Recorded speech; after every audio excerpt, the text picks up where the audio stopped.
네, 여러분 반갑습니다. 자, 이번 시간부터는 선생님이랑 같이 거꾸로 수업이란 것을 진행해 보도록 하겠습니다. 자, 거꾸로 수업이란 사전에 수업하기 전에 선생님이 이렇게 촬영한 인터넷 강의를 듣고 오면 여러분이 수업 시간에는 문제를 많이 풀어볼 수 있고 여러 친구들과 같이 협력해서 문제도 풀어보고 토론도 해보는 시간을 가져보도록 하는 수업입니다. 자, 그러면 이번 시간에 배울 내용 한번 학습해 보도록 하겠습니다. 자, 이번 시간에는 선생님이랑 같이 좌표 평면에서의 두 점 사이의 거리를 어떻게 구할 것인가에 대해서 알아보도록 할 겁니다. 자, 먼저 수직선상에서의 거리를 어떻게 구할 것인가 이미 배웠죠. 이것을 통해서 한번 알아보도록 하겠습니다. 자, 선생님이 이렇게 먼저 미리 그려놨습니다. 이렇게 수직선상에서 거리를 어떻게 구할 것인가. 이렇게 수직선이 있죠. 자, 이때 두 점 A와 B가 있습니다. 이때 A의 좌표를 스몰 a, B의 좌표를 스몰 b라고 하겠습니다. 자, 이때 우리가 수직선상에서 A와 B의 거리가 어떤 것이었나요? 거리가, 자, 잘 보면 A와 B 거리가 요 두 사이의 간격이었죠. 이 간격이 뭐였죠? 선분 AB의 길이였습니다. 길이. 즉, 두 점 A와 B 사이의 거리를 구하는 것은 선분 AB의 길이를 구하는 것과 같았습니다. 자, 이때 선분 AB의 길이는 얼마인가요? 잘 보면 여기 좌표가 A이고 좌표가 B이기 때문에 어떻게? 절대값 A-B의 값이 되더라. 즉 A와 B 값을 뺀 값의 절대값 씌운 값이 AB의 길이가 됐습니다. 자, 여기서 잘 살펴보면 두 점 사이의 거리를 구하는 것은 결국 두 점을 잇는 선분의 길이를 구하는 것과 같았습니다. 자, 이러한 내용이 과연 좌표 평면에서도 사용할 수 있을 내용인가 한번 살펴보도록 해볼까요? 한번 선생님이 이렇게 좌표 평면을 그려보겠습니다. 자, 두 점 A와 B가 있다고 하겠습니다. 자, 그렇다면 아까 마찬가지로 보면 요 A와 B를 잇는 어떠한 이러한 선분을 그릴 수 있겠죠. 자, 다시 한번 해볼까요? 자, 다시 한번 그려보면 자, 이렇게 A와 B를 잇는 이렇게 선분이 있습니다. 이 선분이 생기기 때문에 당연히 수직선과 같이 A와 B 사이의 거리를 구하는 것은 이 선분 AB의 거리를 구하는 것과 같다. 즉 선분 AB의 길이를 구하는 것과 같더라. 자, 이 길이를 우리가 D라고 둘까요? D. 자, 그럼 우리가 문제가 바뀌어버립니다. 두 점 사이의 거리를 구하는 것이 어떻게 되더라? 선분 AB의 길이가 무엇인지 구하는 문제로 바뀌어버리는 것입니다. 자, 그러면 우리의 고민은 바꿔지겠죠. 어떻게? 선분 AB의 길이를 어떻게 구할 것인가? 자, 잘 생각해 보세요. 자, 잘 보면 여기 A와 B, 요 D가 살짝 경사가 져 있죠. 자, 그래서 우리가 이렇게 수직을 내립니다. 수직선. 이것도 수직선을 이렇게 그어줍니다. 여기가 직각이 되겠죠. 아하! 보니까 이렇게 직각이 되는데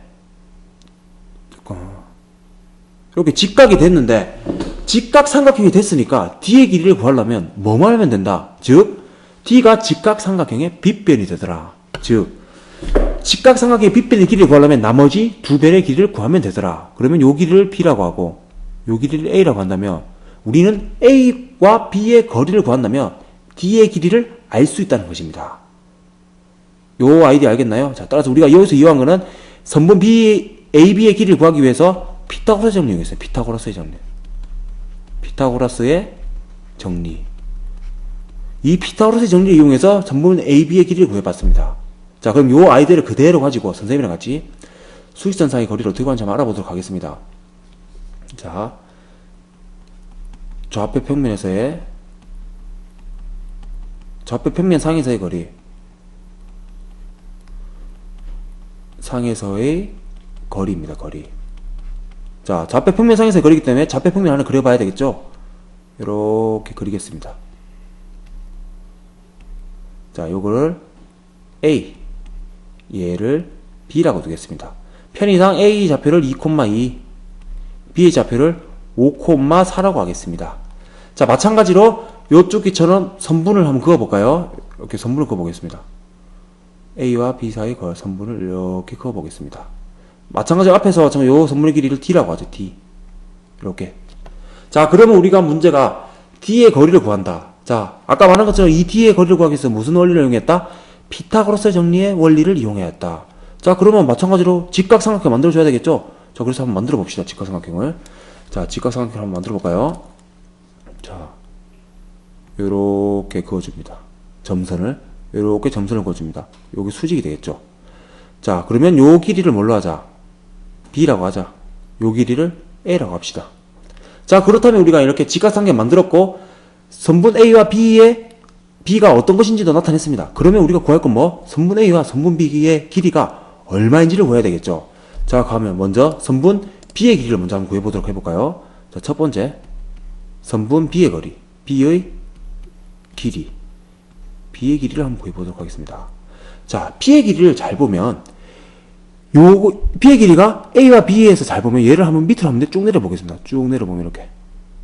얘도 이렇게 쭉 내려보겠습니다.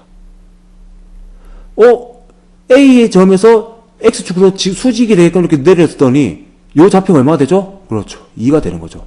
마찬가지로 B점에서 수직이 되게끔 쭉 내렸으니까 요 좌표는 뭐가 됩니까? 5가 됩니다. 즉 여기 밑에 있는 값은 X축이기 때문에 X축, Y축이 X축이기 때문에 어떻게 되더라? 자, X축이기 때문에 요 점은 A의 X좌표, 요거는 B의 Y좌표가 됩니다. 따라서 B의 길이는 어떻게 되더라? 2와 5 사이의 거리가 되는 거죠. 그렇기 때문에 5에서 2를 뺀 값이 뭐가 되더라? 3이 되더라. 그럼 마찬가지로 한번 풀어볼까요? 이제 마찬가지로 뭐의 길이? A의 길이를 한번 구해봅시다. A의 길이. 자, A의 길이를 살펴보면 똑같이 마찬가지로 이렇게 내리겠습니다. Y축으로. Y축으로 쭉 내려보겠습니다.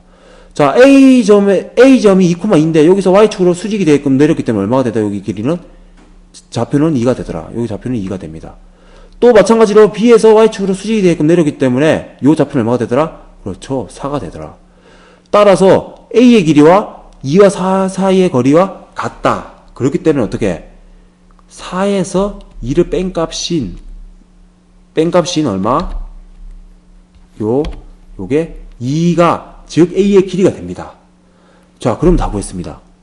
D는 직각삼각형의 빗변인데 나머지 두 변의 길이가 얼마더라? 2와 3이더라. 그렇다면 무슨 정리? 그렇죠.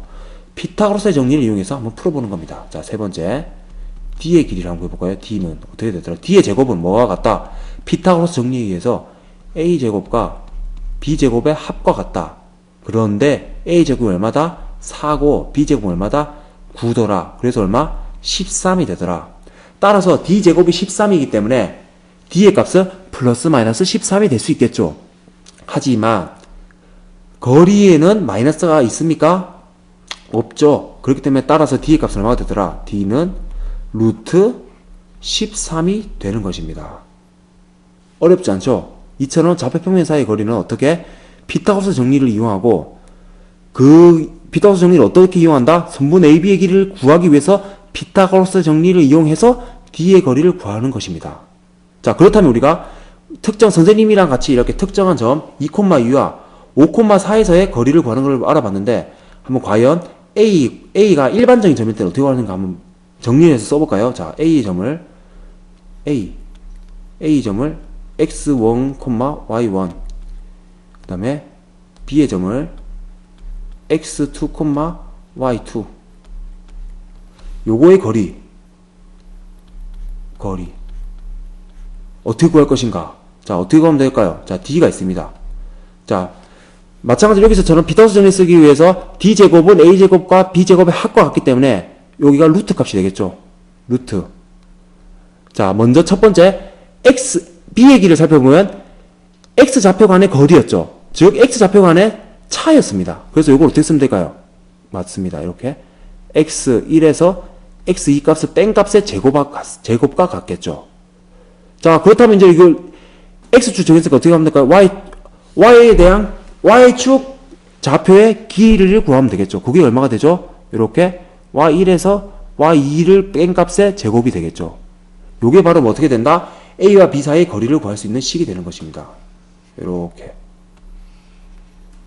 자, 이렇게 우리가 어떠한 미지의 점이 두 점이 있을 때 좌표 평면에서의 두 거리를 구하는 것은 어떻게 구하더라? D가 루트를 씌워주고 각각 X좌표끼리 빼준 거의 제곱과 Y좌표끼리 빼준 거의 제곱의 합이 거리가 되는 것이라는 것입니다. 자, 이걸 이용해서 선생님이랑 같이 수업 시간에는 여러 가지 문제를 한번 해결해 보도록 하겠습니다. 자, 다들 이렇게 듣는다 수고하셨고, 선생님한테 질문 있는 학생은 수업 시간에 와서 선생님에게 질문도 하고, 여러 가지 의문사항을 많이 물어보길 바랍니다. 자, 그러면 이것으로 마치겠습니다. 수고하셨습니다.